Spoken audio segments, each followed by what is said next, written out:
Okay, now let's talk about some history of Taughannock Falls. Taghkanic Falls is the tallest free-falling waterfall east of the Mississippi and taller than Niagara Falls by 33 feet.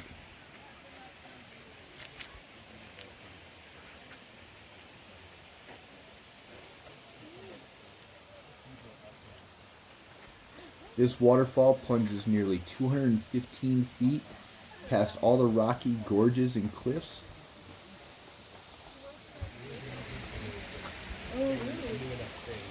That tower nearly 400 feet above sea level.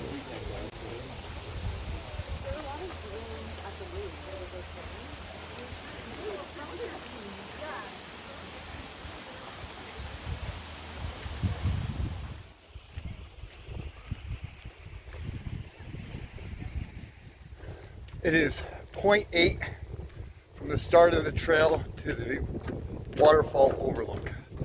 And that's for the base of the falls.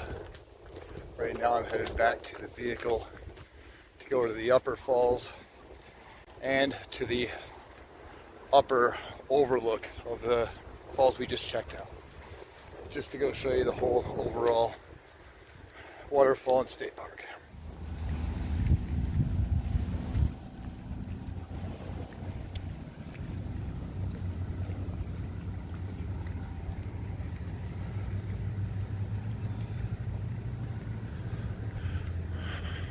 Just clicked 3 miles down here at the park, which is perfect.